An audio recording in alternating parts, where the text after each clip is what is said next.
We are school band champs. My name is Krish and this is Vidushi and we are your friends. We were normal students like you who did not understand anything related to finance or banks. Then, one day, while going to a bank from school, we met our friends from finance lab. They said that they belong to a far off mysterious world of finance and are here with 20 friends with us.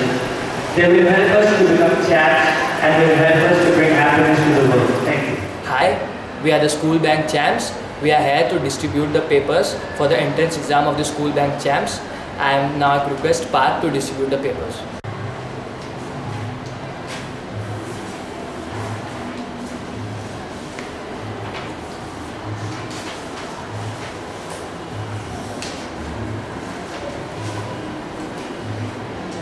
Candidates, your time starts now. Thank you.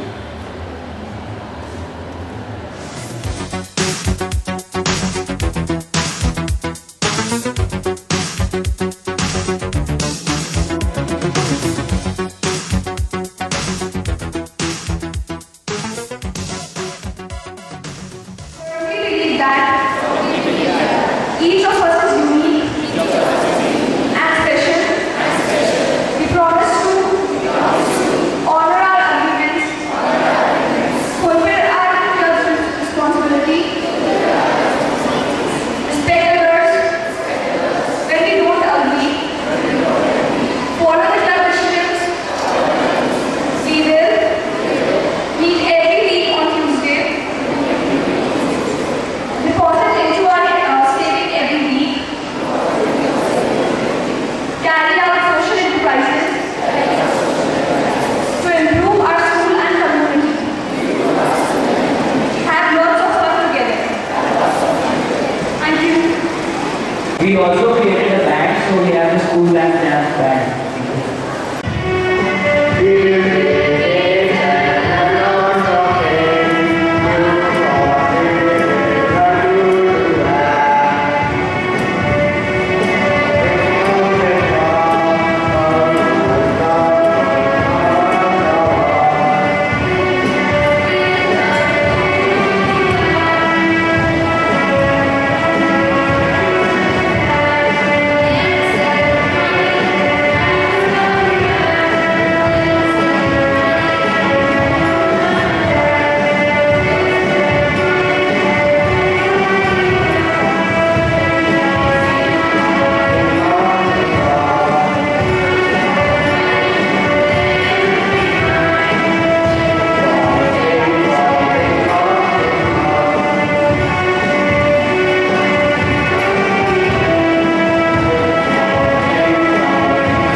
Express their opinions, form organizations, and participate in organizations that affect them. The responsibility. Form your own opinions after thinking over an issue. Express your opinions in an appropriate manner without fear. Include other children in your activities. Unlike constitutional rights today, we are also aware of the UN child rights. Thank you in Drop builds emotion. A very good morning and Jai Hind class. We students of class 10 are here to brief you about the class project. The topic states School Bank Champs. The main thing behind the topic is to save money and build a brighter future. Paise bachao, sapne sajao. This statement is self-explanatory. If you sow seeds, start saving money from now onwards, you will build those trees of better future. Okay? So now here comes the concept of what is a school bank. School bank is a bank which can be initiated by us. It means that we don't need an organization or a building to work for it. We the students can function and take money at a place and lend them and use them so that it is and save them so that it is helpful in future.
किस प्रकार का account? Axis bank saving account.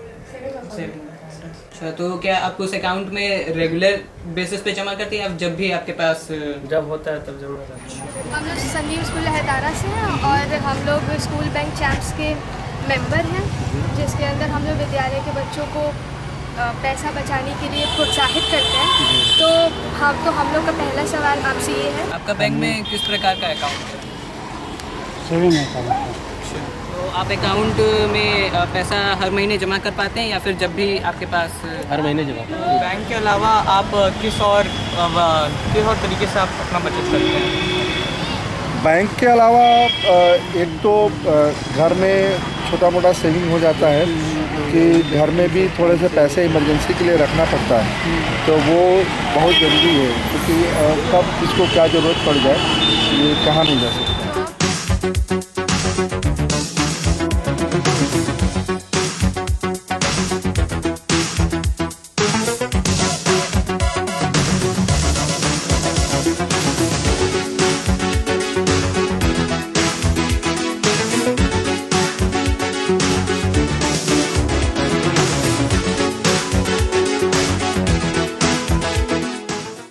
So my first question to you would be that nowadays lots of construction companies and builders are coming up with their infrastructural projects, and they provide their buyers with a set of few banks and tell to finance their home loans from those particular banks only.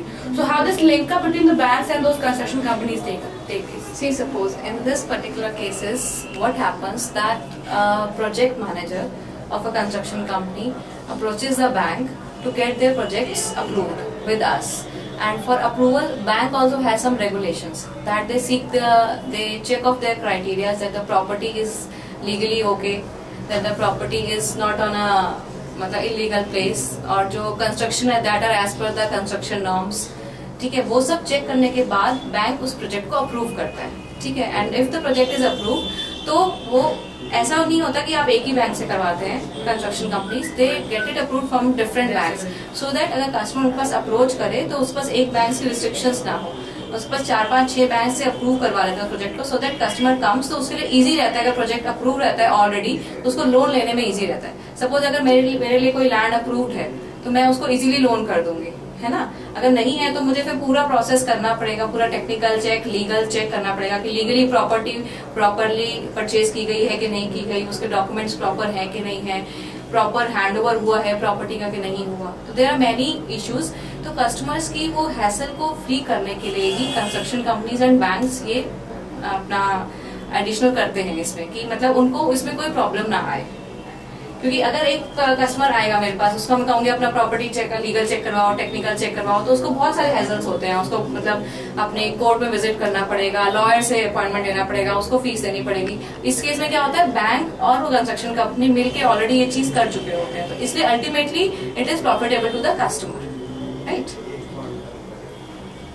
My question to you is, if in the case of the nominees are not present, what do you do with the assets for the specific time span if the nominees are not present? Then what you Which type of assets? Like home or any of the assets of the customer, the nominees are not present. So then what do you do with the asset the bank do for specific time span if the nominees are not present? Your question is actually not clear. What sort of assets? If those assets are pledged with us or not pledged with us? Maybe pledged or not pledged. If they are pledged, then nominees की इसमें कोई जरूरत नहीं है। Pledge कब होती है कोई भी asset?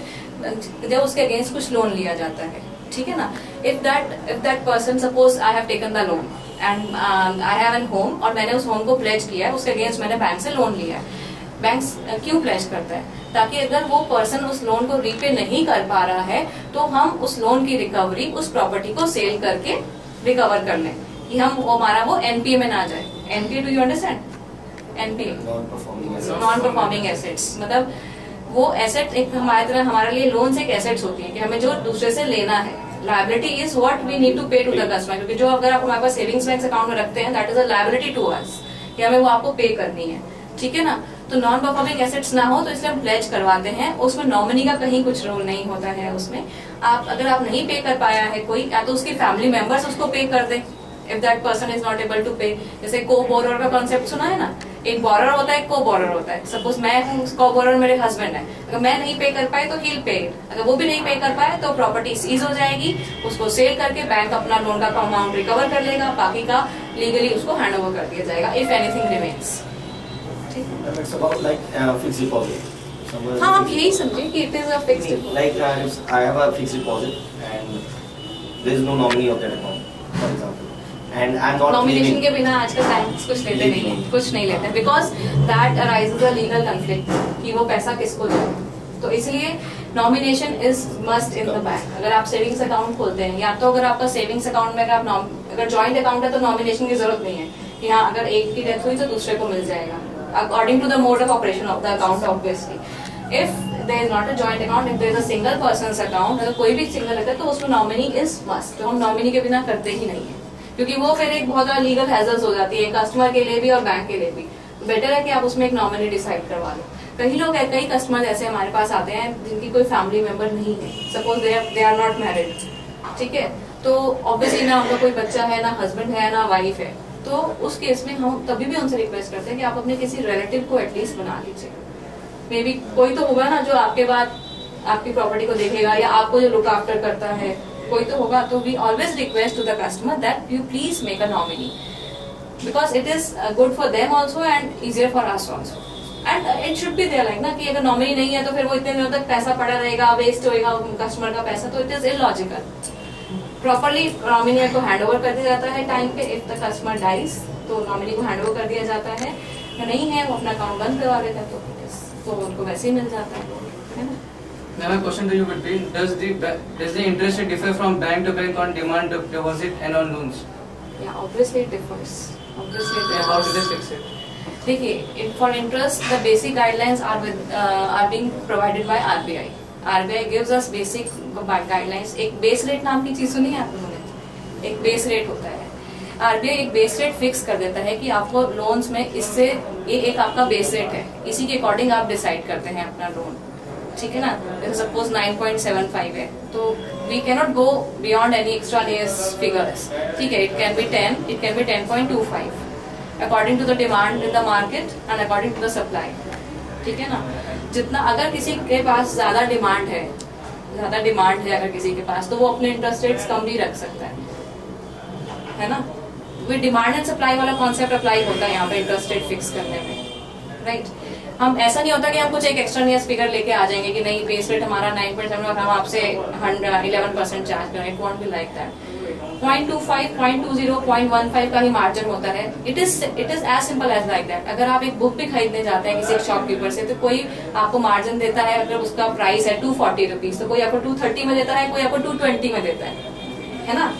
बट वो आपको 240 से ज्यादा कोई नहीं देता है उसमें। Similar like this. Ma'am, my question would be, how does the RBI control both the commercial banks and private banks? And are there any advantages that are given to private banks? No particular advantages are being given because RBI is a regulatory concern and that is an impartial body to us. मतलब if RBI would give any favor to us, it won't be digestible to our competitors. So RBI doesn't give any favor to anybody. Not any benefit. RBI sets its regulations and we need to work in those regulations only. We cannot move a single bit, a 0.0% also to any other. If it is line is set, we cannot move to this line. We have to work in those guidelines only between these two lines. We cannot go beyond that. It covers commercial banks, scheduled banks, non-scheduled banks. Each and every type of bank is being covered under RBI. Because governing authority would be central bank. Central bank is our RBI. Each and every bank has to be governed by the rules and regulations of the RBI. How do you maintain the forex, that is the foreign exchange? Foreign exchange is basically monitored by our forex department. In each and every bank, there is a separate department that is called forex department. Those people manage the forex transactions and forex. Forex also has a daily rates. Basically forex is managed according to the daily rates in the market. Market तो सुना होगा ना कि market में ups and downs होते हैं। आज dollar का ये रेट है, आज पाउंड का ये रेट है। तो वो जो रेट्स होते हैं, that rates are also based on the demand and supply in the market, ठीक है। मतलब ऐसा नहीं कि रेट सडनली देखिए क्या होता है, ऑयल के प्राइसेस बढ़ जाते हैं, गिर जाते हैं, उन सब चीजों में कहीं पे अगर किसी कंट्री में मान लो कोई स्कैरसिटी हो गई तो ऑब्वियसली वहां पे वो प्राइसेस हाइक हो जाते हैं। प्राइसेस हाइक हो गए तो उस कंट्री की जो करेंसी वैल्यू है वो कम हो जाती है, कम हो गई तो ऑब्वियसली उस कंट्री की करेंसी वैल्यू को परचेज करने के लिए आपको ज्यादा मनी इनफ्लो करना पड़ेगा as compare to the normal situation. तो ये जो फॉरेक्स की आपका मैनेजमेंट है ये इन सब मार्केट और कंट्री कंडीशंस पे डिपेंड करता है। मतलब इट इज नॉट लाइक कि कोई बैठा है और उसको गवर्न करना है, it is not like that कि वो फिगर्स कर रहा है कि आज इसका 7.5 हो जाएगा, इसका 10.5 हो जाएगा। ये मतलब ऑल इकोनॉमिक कंडीशंस पे, सोशल कंडीशंस पे ही डिपेंड करता है कि क्या वैल्यू रहेगी। ठीक है, जब मार्केट बहुत ज्यादा डाउनफॉल करने थे, सुना होगा ना आपने, रुपी अप हो रहा है, रुपी डाउन हो रहा है, डॉलर अप हो रहा है, डॉलर डाउन हो रहा है, और जनरली जब हमारे यहाँ पे ज्यादा डेफिसिट हो जाता है तो हमारे रुपी की वैल्यू भी कम हो जाती है ना। It is all being governed by the situations in the country and whole world. मतलब इट इज नॉट समथिंग कि one regulator is sitting and he is governing all the prices, it is not like that, it is being governed on the situations in the world. And ma'am, for say for example, if a person has taken a loan is not able to repay the loan, so what do? You take some harsh action against him, or you give him some more time to repay the loan? So, about loans, we do not go to harsh circumstances unless and until it is becoming very difficult for us to recover. Like we have recovery agencies with us. We actually do not deal with them. We have recovery agencies with them. They people deal with them. Firstly, we deal with the customer. We give him the sufficient time. If we ask for a time कि अभी मैं नहीं repay कर पा रहा हूँ, मैं मान लो suppose उसको 10 years में repay करना है, that person is not able to repay, we give him some extended time. We give him a time in which that particular asset is not becoming an NPA for us. We give him time, and even sometimes the amount is also being adjusted, negotiated. कहते हैं ना कि आप court में जाते हैं तो case बहुत लंबा चलता है तो आप नेगोशिएशंस कर लीजिए। तो we even negotiate with the customers if is not able to repay the whole amount, and जहां पे बैंक को लॉस नहीं हो रहा है हम उस फिगर पे आते हैं कि ये एक नेगोशिएटेड अमाउंट है, आप इसे रीपे कर दीजिए, हम आपका अकाउंट क्लोज कर देंगे। लेकिन उसमें क्या होता है, कस्टमर की अल्टीमेटली सिविल वर्ड सुना है आप लोगों ने? सिविल सुना है? सुना है? नहीं सुना है? एक हर पर्सन का एक क्रेडिट स्कोर होता है, ठीक है ना। जैसे आप संदीप में हैं, अन्नपूर्णा में हैं, कोई लहरतारा में, हर एक स्कूल की अपनी रेटिंग होती है ना। ऐसे हर इंसान की एक फाइनेंशियल रेटिंग होती है, हर कंपनी की एक फाइनेंशियल रेटिंग होती है कि how do they perform, how do they repay their loans. अगर आप सही टाइम पे अपने लोन्स रीपे नहीं करते हैं तो आपका सिविल स्कोर डाउन हो जाता है, तो आपको कहीं और से भी फिर लोन मिलने में प्रॉब्लम होती है, इवन क्रेडिट कार्ड मिलने में भी, for example even credit card मिलने में भी प्रॉब्लम होती है। तो अगर वो नहीं टाइम पे रीपे करता है और अपने लोन को एडजस्टमेंट करवाता है तो ऑब्वियसली उसका सिविल स्कोर डाउन होता है। बट हाँ, we give that facility to the customer कि जहाँ पे बैंक को भी लॉस ना हो रहा और कस्टमर भी उस फिगर पे आके हमारे साथ करता है समझौता कि नहीं हाँ ठीक है इतना मैं पे कर देता हूँ, आप मेरा लोन क्लोज कर दे, तो ऐसा हम करते हैं। मेनी केसेस में हम ऐसा ही करते हैं, हम सिवियर और एकदम से हार्श सर्कमस्टांसेस पे नहीं जाना चाहते, बिकॉज नोबडी वांट्स कि वो सब चीजें क्रिएट हो। अगर नहीं कोई कर रहा है तो ठीक है, फिर तो जाना ही पड़ेगा, फिर तो रिकवरी एजेंसीज को हायर किया जाता है, वो लोग फिर अपने अकॉर्डिंगली डील करते हैं उनके साथ। But we do not go so harsh to the customers. My next question is, what are the locker system of the bank? Locker systems, locker एक ऐसी चीज है जिसमें कभी भी कुछ डेवल्ज नहीं होता है कस्टमर का, ठीक है। आपने आया, आपने मुझसे एक लॉकर की रिक्वेस्ट की, मैंने आपको एक लॉकर दे दिया, एक पर्टिकुलर रेंट है लॉकर का, वो आप हर साल पे करते हैं उस लॉकर रेंट को। बट लॉकर के अंदर की जो प्रॉपर्टी होती है that is never being divulged. We never ask you for the property, आप उसमें पत्थर रख रहे हैं या आप उसमें सोना रख रहे हैं। और जब लॉकर रूम्स भी जो होते हैं वहाँ पे कोई कैमरा नहीं होता है to safeguard your privacy, right, कि आप उसमें जो मर्जी रखना चाहे रखें। और जब भी लॉकर ऑपरेट करना होता है तो हमेशा बैंक जब आपको लॉकर एलोकेट करता है तो आपको एक की देता है, आपको वो की लेके आना होता है, उसी की से ही लॉकर खुलता है, किसी और की से लॉकर नहीं खुलता है। किसी केस में अगर आप चाबी आपकी गुम हो गई तो उसको ब्रेक ओपन ही करवाना पड़ता है उस स्टीलेज कंपनी या गोदरेज कंपनी वाले को बुला के, मतलब उसको ब्रेक ओपन करते हैं लॉकर का, उसके बिना कुछ नहीं हो सकता क्योंकि उसकी एक सिंगल की हो, ठीक है। नहीं, बैंक अपने पास नहीं रखता क्योंकि एक ही की होती है, बैंक की मास्टर की होती है, उसके बिना लॉकर खुलता नहीं है। लेकिन बंद करने के लिए आप ही की यूज होगी, खोलने के लिए भी आप ही की चाहिए, बट बैंक की मास्टर की भी चाहिए होती है। बंद करने के लिए केवल कस्टमर की से बंद होता है। जब की अगर लॉस्ट हो जाती है तो ब्रेक ओपन होता है लॉकर, और लॉकर के ब्रेक ओपन चार्जेस पे कस्टमर को बेयर करने पड़ते हैं because he has lost the property. Are there any specific banks that provide loan with farmers? Farmers में क्या होता है कि एक एग्रीकल्चर लोन्स होते हैं, एग्रीकल्चर लोन और नॉर्मल लोन अलग अलग होते हैं। कुछ जो डिविजन्स होते हैं बैंक में डिविजन्स होते हैं, एग्रीकल्चर लोन का अलग डिपार्टमेंट होता है। Those particular departments deal with the agriculture loans. ऐसा कुछ स्पेसिफिक नहीं है कि कोई बैंक वो एक ही बैंक देगा या यही 10 बैंक देंगे, कोई भी बैंक दे सकता है। वो बैंक अपने आप डिसाइड करता है कि हम एग्री लोन में हम जा रहे हैं कि नहीं जा रहे। अब बैंक की भी हर ब्रांचेस एग्री लोन में नहीं होती है, जैसे हमारे यहाँ पे कुछ एग्रीकल्चर लैंड नहीं है इतना, तो we are not into agriculture. But जो हमारी ब्रांचेस हैं जहाँ पे जो रिमोट एरियाज में और वहाँ पे आसपास वहाँ पे काफी सारे एग्रीकल्चर लैंड है, तो वो लोग करती हैं agri loans. It is not specific कि आपको करना ही करना है और ये नहीं करेगा, ऐसा कुछ नहीं है specific. Each and every bank has to do loans for farmers, but provided वो अपनी किस ब्रांच से कर रहे हैं, अपने किस डिपार्टमेंट से कर रहे हैं, तो ऐसा कुछ स्पेसिफिक नहीं है। ठीक है ma'am, how does commercial bank function? Commercial banks जो होते हैं बेसिकली आपकी नॉर्मल जैसे बैंकिंग की फंक्शनिंग होती है, नॉर्मल डिपॉजिट्स एडवांसेस है। लेकिन कमर्शियल बैंक्स में क्या होता है ना, एक जो नॉर्मल एक मैं बेसिक डिफरेंस आपको बता देती हूँ उसका। कमर्शियल बैंक्स जब जैसे हम लोग लोन्स देते हैं किसी कस्टमर को, हम उसको अगर अकाउंट है तो उसके अकाउंट में वो लोन का अमाउंट पास कर देंगे, या फिर उसको अगर हमारे यहाँ पे अकाउंट नहीं है तो हम उसको पे ऑर्डर बना के हैंड ओवर कर देंगे। वो हाँ उसका जहाँ पे भी अकाउंट है वो जाके उस पे ऑर्डर को लगा के अपने अकाउंट में फंड मूव कर सकता है। कमर्शियल बैंक्स जो अलग से क्या करते हैं, वो एक उसका डिपॉजिट अकाउंट ओपन कर देते हैं, ठीक है, and they park that loan amount in that particular deposit account and customer according to his requirement withdraws from that particular account. तो इसमें आपका एक और चीज भी थी ना, ये क्रेडिट क्रिएशन, उसको क्रेडिट क्रिएशन भी बोलते हैं कि मतलब वो सीधा उसको कैश हैंड ओवर नहीं कर रहे, पे ऑर्डर हैंड ओवर नहीं कर रहे, they prepare a deposit account with them and उस डिपॉजिट अकाउंट के से ही पे कस्टमर विड्रॉ करता है, तो उसको हम क्रेडिट क्रिएशन भी बोलते हैं। Ma'am, do banks provide any specific sector in providing loans? No, it is not like that. ऐसा कोई पर्टिकुलर सेक्टर नहीं होता है कभी बैंक में डिसाइड, क्योंकि बैंक को हर सेक्टर के पर्सन को लोन देना है, वैसा स्पेसिफिक कभी भी नहीं करते हैं। एटलीस्ट हमारे बैंक में तो ऐसा नहीं है कि किसी पर्टिकुलर स्पेसिफिक सेक्टर को ही कैप्चर करें। कोई भी आएगा उसको उसकी कैपेबिलिटी के हिसाब से, उसको उसके सिविल स्कोर के हिसाब से उसको लोन दिया जाता है। Getting my point? मतलब उसका कितना सिविल स्कोर है, वो उसकी रीपेइंग कैपेसिटी कितनी है।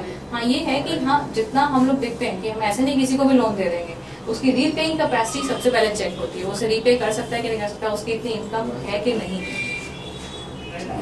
How many of your customers are aware about the documents that are required in opening of a bank account?